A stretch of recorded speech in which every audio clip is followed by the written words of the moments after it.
Tak warai ya dadi wong alim. Kempung malam piro? Malam 22. Selikur. 22 selikur. Piro? Yes. Yes.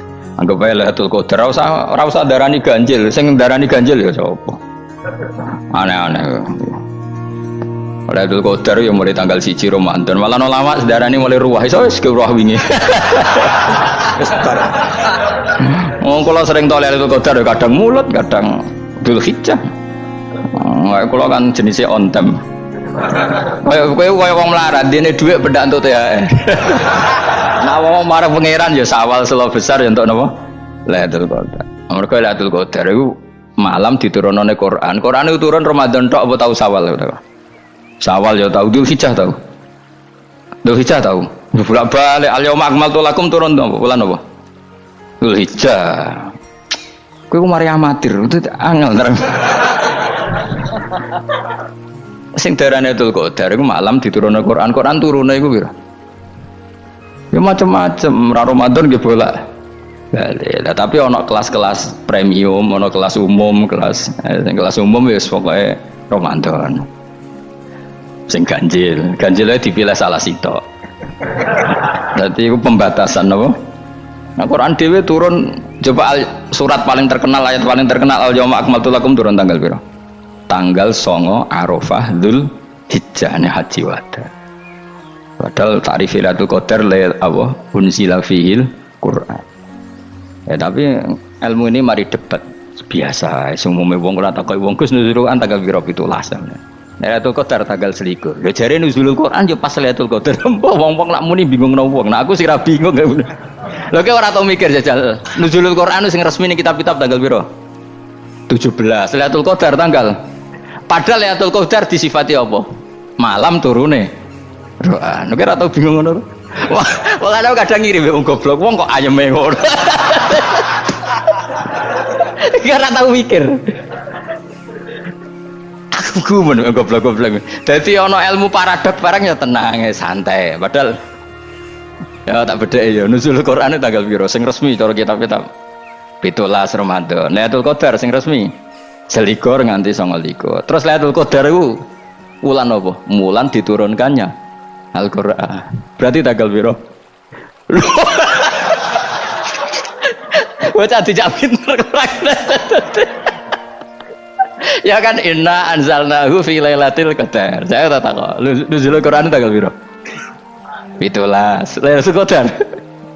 1. Terus Lailatul Qadar ku malam diturunkannya Al-Qur'an turun tanggal 17. Berarti Lailatul Qadar tanggal ada dik. Ora tau iskal yo gumen mbek wong-wong. Ya kok penak wae. Mulai dadi wong alim loro, Kang ora usah mari iskal. Ngaduk ditung bodho penak. Pokoke nuzul Quran piro Kang 17. Lailatul Qadar 1. Lha jare Lailatul Qadar bulan 7 Quran kok beda tanggale. Kan gak tau ge mikir. Alhamdulillah. Tanggalan. Lailatul Qadar tanggal piro? Saya guys pinter. Tanggal piro, Bos? 17 berarti sekeliwat. Jadi ilmu itu kabeh bingung no kan.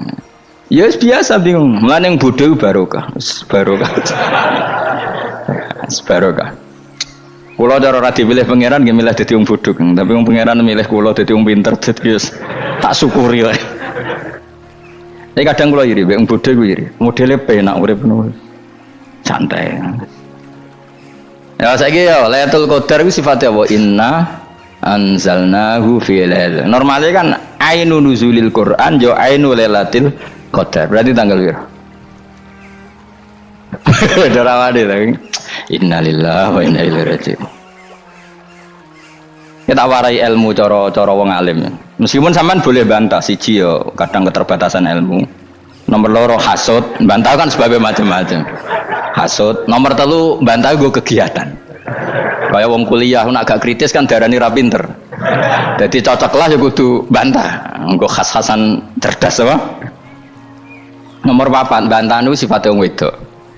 Menang kalah protes. Berarti kowe ora lanang berarti wedok, tukang protes wedok. Nomor 5 bantah itu berarti dia punya keiskalan tapi nggak bisa keluar dari keiskalan itu. Jadi problem Anda ditimbangkan ke saya, itu ya ora sopan. Problem-problemnya dhewe kok ditimbangkan ke saya. Begini terang no. Hukumnya Allah Ta'ala itu ada yang berstatus itu lugu. Lugu itu ya lugu ummi, karena agama ini memang ummi. Ummi itu lugu. Sehingga agama ini tidak perlu diterangkan. Ketika Abu Hanifah, agama ini ketika datang itu orang lugu. Lugu itu murni. Murni itu proporsional. Sehingga sifat ummi itu baik. Misalnya saya bilang gini, rungono awas kena keliru. Kalau kamu sholat itu batal kalau makan, itu ukurannya satu upo apa satu piring? Satu upo kan? Itu sudah batal. Terus kalau saya bilang gini, Cong nak tamu keimangan, itu sak piring tak sak upo? Ndak jawab ya? Sak piring, orang iso misal, tak keimangan gue sak upo, sing penting. Nah, lalu Anda ditanya gini, lalu definisi makan itu apa?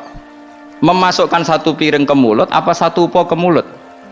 Dalam bab sholat, satu upo ke mulut itu makan. Tapi dalam bab hormat tamu itu satu piring. Setuju ya? Tawari pinter kayak. Ayo tawari ya. Wes setuju ya? Wes pinter. Lo jawab wes pinter. Urung.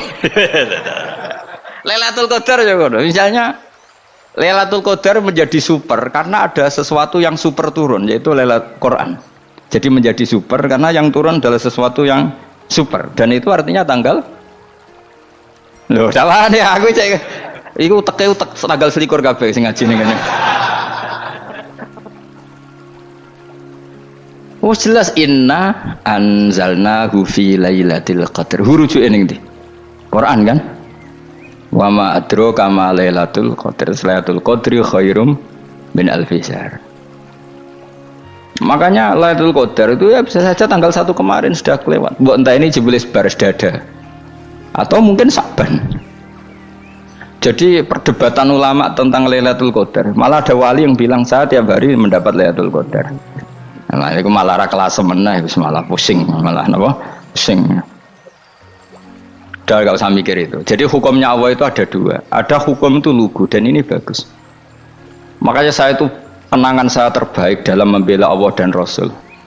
Saya ulang lagi, kenangan saya terbaik dalam membela Allah dan Rasul itu masalah faraid. Dulu mungkin banyak yang ingat lah ketika tahun berapa lupa saya, tapi ada seorang menteri dan pakar Islam menggulirkan isu hak waris itu sama, lelaki dan perempuan sama, alasannya karena perempuan sekarang kerja. Jadi gara-gara kesamaan gender kemudian mereka ingin bagi waris itu apa? Sama lidzakari mislu hadzil unsayain itu ditentang. Gerakan itu pernah menguat, termasuk yang bisa dengan tanda kutip bisa menghentikan gerakan itu termasuk itu saya. Yang punya pikiran gitu tak parani, tak tantang begini, saya bilang gini. Anda ngomong ini itu karena pinter apa karena tren? Tak tanya. Ya karena pinter. Saya ini kan orangnya keren, punya kepangkatan jos lah. Ya kepangkatan jos, kepangkatan dunia mestinya cara pangeran bojos ora ya ora. Cara ukuran dunia itu jos loh. Tak tanya, saya itu Pak Ba, termasuk yang setuju gerakan kesamaan gender. Dulu kan lelaki perempuan itu beda sekali karena lelaki kerja perempuan tidak. Sekarang sama-sama kerja maka warisnya harus sama. Terus saya tanya gini, lalu penyebab warisan itu kerja apa lelaki?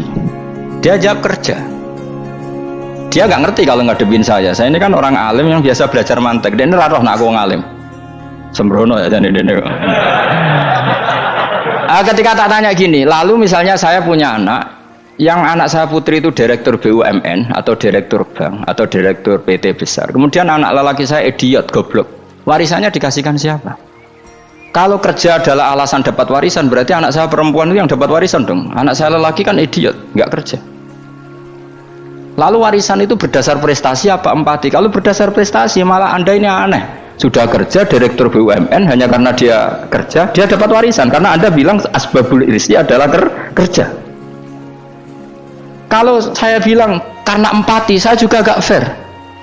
Yang kerja juga butuh modal gak saya warisi, tapi yang idiot tak warisi karena warisan berdasar empati. Lalu Anda milih mana? Bingung deh namanya. Sampai dia ikrar, saya belum pernah mendapat perlawanan seperti ini karena Anda ngomong sama orang-orang goblok, kata saya. Terus saya bilang, saya ini ngaji Wahab khatam berkali-kali. Anda mungkin baca kitab Wahab itu hanya terjemah. Maka menurut Islam yang menjadi hak waris itu sebabnya zukurah wal unasah, kelelakian menjadi dapat 2 bagian, keperempuanan menjadi 1 bagian, dan itu Islam tidak mau urusan dengan prestasi maupun empati, mujarrodul zukurah dan mujarrodul unusah.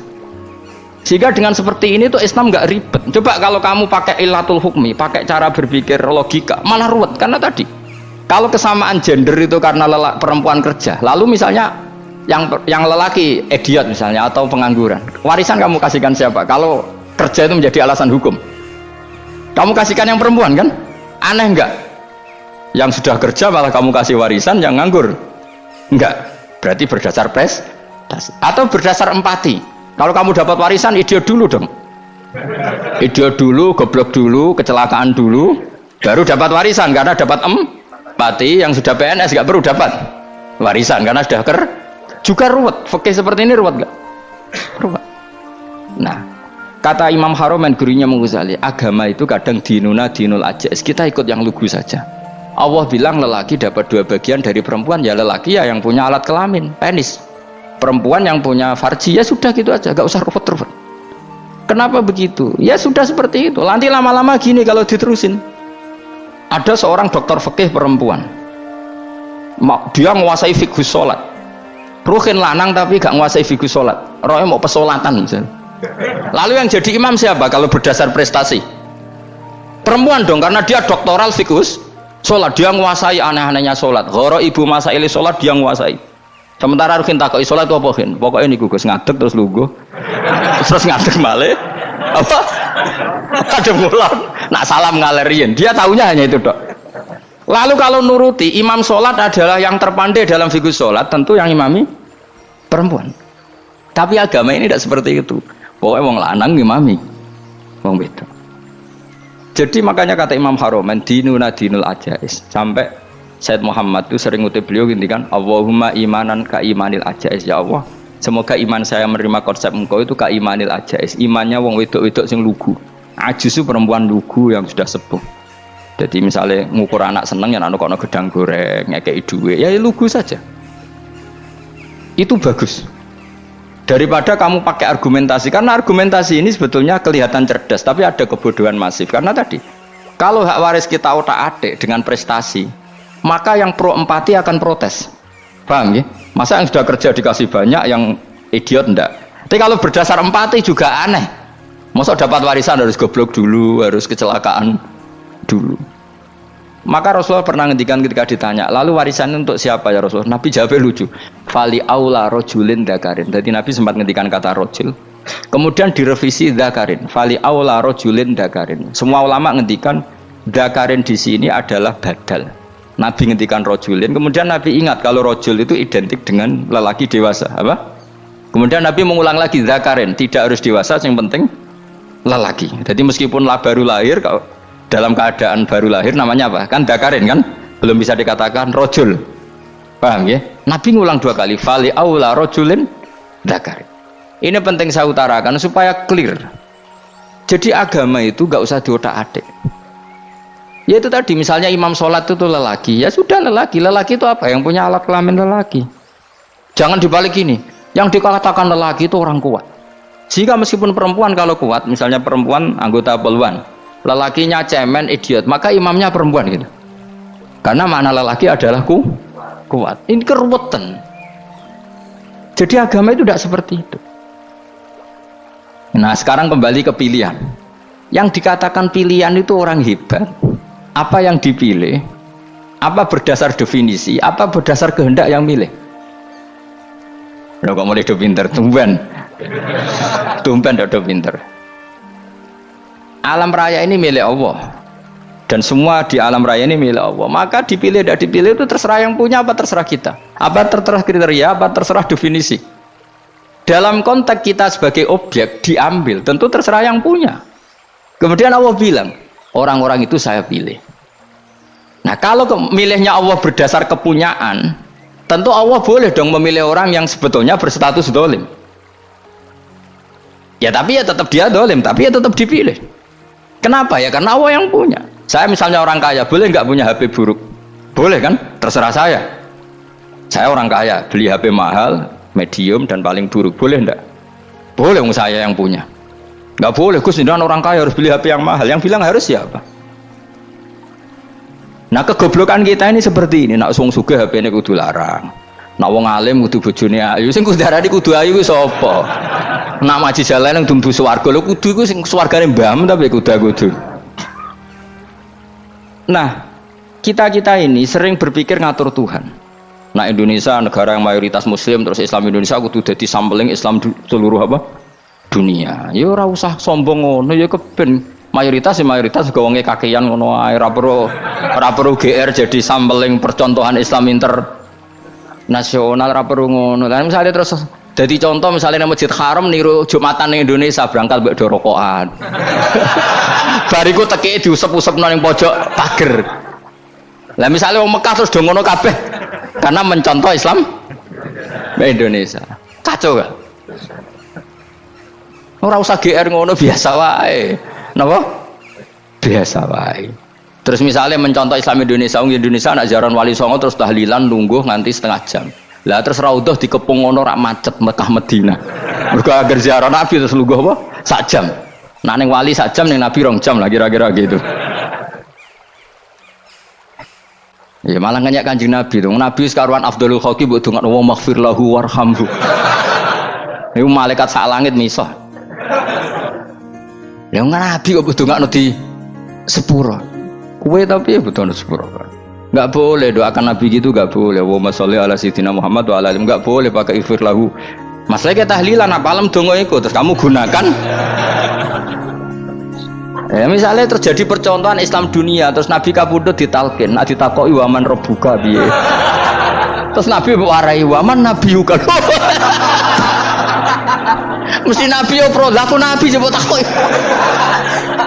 Jadi kita ini sering kumo luhur karena kita mayoritas terus jadi percontohan orang usah ngono. Paham ya napa? Ndak usah ngono, mayoritas ya mayoritas sae, tapi ora usah GR jadi apa? Percontohan internasional. Mungkin kalau masalah Islam damai ya bagus. Tapi itu kan tidak hanya Indonesia. Di mana-mana yang Islam damai juga banyak dan yang tukaran juga banyak. Toh yang tukaran nggak pernah maklumatkan diri ini percontohan janda. Ya biasa saja. Saya ulang lagi ya. Maka menurut saya nggak akan benar pendapat Khawarij atau pendapat Islam yang keras bahwa orang dosa besar itu keluar dari Islam. Karena ketika Allah mengatakan kemudian aku pilihkan kitab ini tak kasihkan orang-orang yang saya pilih, itu diantara yang pertama adalah meskipun mereka sebagian tetap zalim. Artinya tetap zalim itu tidak menjadi dia keluar dari status Islam. Paham ya? Sekarang saya tanya, yang dikatakan warga Indonesia itu siapa? Ya siapapun yang bergeografis di Indonesia, lahir sebagai akte Indonesia, ya orang Indonesia. Kemudian ada yang penjahat, ada yang maling, kita penjara. Apa dia keluar dari kebangsaan Indonesia? Enggak kan? Sama ketika orang Islam menjadi zina dan fasik koruptor, keluar dari Islam enggak? Enggak. Karena Allah tetap bilang famin. Apa? Famin. Jelas ya? Wes kayak gak ngarah Khawarij. Kenapa? Kalau Khawarij cara berpikir itu ekstrim. Setiap dosa besar itu mengeluarkan orang dari status Islam. Oh, itu bahaya sekali. Karena nanti kalau itu iya, kita akan kehilangan banyak orang nopo Islam. Makanya Nabi nanti ngendikan, saya berharap yang nanti masuk surga dari umatku itu separuh, 2/3. Itu kata ulama-ulama. Kalau kita pakai mazhab Khawarij, orang Islam itu tidak sampai 1/3. Karena banyak yang keluar dari Islam. Duwe keris gak Islam, duwe akeh ra Islam, nglakoni jimat gak Islam, nyekel patok gak Islam, dosa gede gak Islam, korupsi gak Islam. Terlalu banyak yang kita usir dari Islam. Lalu kita ngusir atas nama apa? Coba. Kalau atas nama Tuhan kamu tidak Tuhan. Atas nama wakil Tuhan, Tuhan tidak pernah mewakilkan ke Anda. Orang-orang mandate. Yang kita tahu dari Quran ya ayat ini, tsumma awrasnal kitabal ladzina astafaina min ibadina. Kemudian kitab ini tak kasihkan orang-orang yang saya pilih, dan orang yang saya pilih itu faminhum zalimul li nafsi, dan sebagian dari itu adalah orang zalim, dan itu jelas bagian dari itu. Artinya keluar apa masuk? Keluar apa masuk? Masuk. Meskipun ya yang zalim tetap berstatus zalim, kayak warga Indonesia ini semua warga Indonesia. Paham ya? Yang maling ya tetap warga Indonesia, meskipun ya tetap maling. Jelas ya? Betul nanti orang gitu. Makanya ahli sunnah itu pendapatnya Falam nukafir mu'minan bil wisri. Kita tidak akan mengkafirkan orang mukmin hanya karena melakukan dosa. Kenapa ya? Karena Allah bilang faminhum setengah sangking itu masuk bagian. Dan itu luar biasanya Allah disebut istofaina. Tetap orang-orang apa? Pilihan. Maka ini penting saya utarakan supaya kita ini tidak sok-sokan ya. Terus yang zalimul nafsi pun potensi dimaafkan sama Allah. Asal dia tobat, dan tobat itu sama Allah nggak ada batasnya. Malam yuhur kiri sampai apa? Nafas apa? Terakhir. Dan kadang orang itu sebetulnya nggak niat tobat, cuma ada perilaku tertentu sehingga dadian Allah itu simpati. Itu juga banyak yang diterima tobatnya Allah. Makanya kata ulama-ulama itu, istighfar itu tidak syarat diampuni. Yang menjadi orang terampuni itu kehendak Allah. Istighfar itu bagian kecil dari syarat-syarat itu. Bisa saja orang tanpa istighfar tapi diampuni Allah. Misalnya Allah dawuh, wa yaghfiru ma duna dzalika limay yasha. Itu bukan limay yastaghfir tapi limay yasha. Contoh masyhur kan, kamu pernah dengar kan, ada orang nakal itu, Mumisa itu ya kira-kira lonte atau apalah. Dia datang pulang ketika melihat anjing ngeleti pasir, dia berpikir ini kehausan kayak saya. Kemudian dia turun ke sungai memberi minum anjing itu, kemudian Allah memaafkan dia karena itu. Pas itu di semua hadis riwayatnya dia tidak pernah istighfar. Terlalu punya perilaku yang menjadikan dia diampun. Banyak nggak seperti itu? Banyak, makanya wa yaghfiru ma duna dzalika liman yasha. Mayasa itu ya yang digedaki Allah. Bisa saja kalian ini sering istighfar tapi nggak dimaafkan Allah. Tapi delala punya satu perilaku yang cara Allah itu penting, kemudian dimaafkan. Kayak Saharatu Fir'aun itu dia tidak pernah istighfar, tukang sihir Fir'aun. Dia diampuni Allah, dikasih iman tuh gara-gara jadi wong Jogja. Terus ngono tok. Jadi pas mau duel adu sihir. Iku delala dekne mendingan ya. Qalu ya Musa imma antulqiya wa imma annakuna nahnul mulkin. Monggo jenengan riyen napa kula riyen. Dadi gara-gara dekne didikan Jogja niku.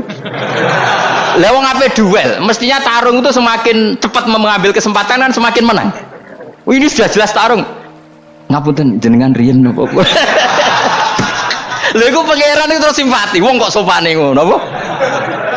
Akhirnya Allah memberi iman gara-gara apa? Imma antulqiya wa imma annakuna nahnul mulkin. Monggo jenengan riyen. Lah Musa juga, Allah juga gak terima kalau nabinya kalah sopan. Sehingga Allah memerintahkan Musa adalah sopan. Mboten jenengan mawon. Jadi Nabi Musa qala bal alqu. Jadi Nabi Musa enggak jenengan riyen mawon. Jadi coba, itu kan unik. Dia tidak ingin diampuni Allah, tapi adalah dia sebenarnya satu perilaku yang menjadikan Allah itu simpati, yaitu kesopanan dia dengan Nabi Musa. Imma antulqiya wa imma annakuna nahnul. Nabi Musa juga bilang qala bal alqu, monggo jenengan riyen mawon.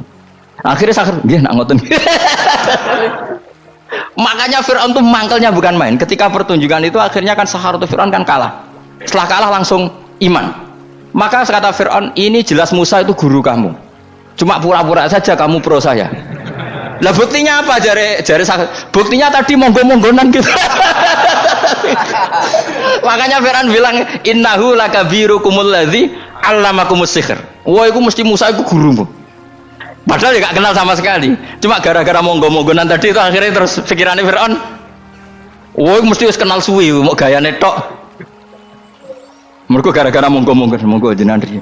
Mboten, monggo jenengan mohon. Jadi makanya sampean jangan putus asa. Makanya keliru sekali kalau kita bilang diampuni Allah nunggu istighfar. Enggak. Tentu istighfar penting, kita sepakat. Istighfar itu penting, kita sepakat. Tapi itu tidak satu cara-caranya Allah untuk orang bisa diampuni. Nabi misalnya ngendikan ana wa kafilul yatim kahateni fil jannah. Coba. Orang sering istighfar sama kafilul yatim, kira-kira surganya cepat mana? Cepat kafilul yatim meskipun enggak istighfar. Kalau istighfar terus tapi medit ra karuan. Tak jamin pun rokok alamatnya medit jelas nih rokok aku roh. Terus jelas, al-bakhil itu koribun minanar, jelas alamatnya deket-deket situ lah, paham ya? Wes jelas as-sakhi koribun minallah, koribun minannas, baitun minan nar. Nah al-bakhil, baitun minallah, baitun minal jannah, koribun minan nar. Jadi orang medit itu ya deket-deket situ alamatnya sudah jelas deket-deket dengan neraka. Ana wa kafirul yatim kahateni fil. Berapa? Apa semua yang dimaafkan Allah Nabi nyebut syaratnya istighfar? Kebanyakan malah enggak. Orang alim misalnya. Makanya orang alim kalau jarang istighfar kamu enggak usah iri. Orang alim tuh mulang tok, itu langit bumi mintakan ampun. Wa innal alima la yastaghfiru lahu man fis samawati wa man fil ard hatta khitan fil bahr. Orang alim itu otomatis dimintakan maaf oleh langit dan bumi sampai iwak ning laut. Mulane jenenge roh Gus Pak jangan istighfar. Aku sing istighfar is akeh sembrono. Langit bumi no. Mulane kula nu jarang istighfar bukan karena saya sombong, memanfaatkan istighfar mereka no. Dan saya yakin itu lebih mandi timbang istighfar saya. Ngon koman fis samawati nglebokno Jibril, Mikail. Orang-orang keren apa makhluk-makhluk apa keren. Saya baru cari hadis yang wa innal muta'allim sing ijek belajar tapi belum ketemu. Nanti kalau ketemu tak kasih tahu apa. Karena hadisnya yang saya baca masih wa innal alim apa? Orang alim jadi agak ketat. Nah, nanti kalau sudah ketemu wa innal muta'allima. Wah, nanti dicari. Tapi pasti palsu kalau ada itu. Karena semua teksnya itu apa? Alim. Atau ya kamu alim dibanding yang di bawahnya ya, semoga itu masuk apa? Jadi dibanding orang Papua kan harus alim. Saya ulang lagi ya, ini penting sekali. Jadi latihlah jangan punya gerakan takfiri orang lain dianggap kafir, orang lain dianggap kafir, karena Allah tidak pernah mengusir hambanya. Meskipun apapun salah dia, kata Allah tetap faminhum. Apa? Faminhum. Hum itu rujuknya ke yang depan. Jadi termasuk orang-orang yang saya pilih adalah faminhum zalimul li nafsi. Tetap dia di arena itu. Nisbatnya Islam ya tetap di area Islam itu. Meskipun yang ya kayak warga Indonesia coba. Warga Indonesia itu siapa? Yang terlahir di Indonesia dan ber-KTP berkartu keluarga Indonesia sudah. Nanti tentu yang bajingan tetap bajingan, yang koruptor tetap koruptor. Tapi menjadi warga Indonesia atau keluar dari warga Indonesia? Tetap warga Indonesia. Kira-kira seperti itulah analoginya. Tetap istofaina tapi tetap berstatus faminhum dalim. Tapi rujuknya kan tetap faminhum ikut setengah sangking alladzinas tofaina. Mulane ngaji sing tenanan. Kowe ora usah anut khawarit. Khawarit ku apa ngamukan. Sidik-sidik wong liya salah itu apa-apaan. Loh saya juga mangkel be wong dolim. Semua orang soleh mangkel be wong dolim. Tapi ya dihukum saja. Misalnya dalam Islam ada kisos, ada had, ada hadul qadhaf, hadus sariko. Ya hukuman saja. Tapi hukuman itu tidak bisa menghilangkan status. Ya sama seperti manusia tetap manusia. Meskipun apapun dia ya manusia. Ya tadi misalnya manusia itu siapa? Ya manusia itu ya manusia. Terus kamu bikin orang yang standar ideal manusia adalah yang berperilaku baik, yang nggak pernah salah. Kemudian kalau Zaid itu maling berarti tidak manusia. Terus barangnya apa? Ketek. Tidak bisa. Makanya kembali lagi dinul aja. Kamu bikin definisi manusia itu tidak usah seangkuh itu.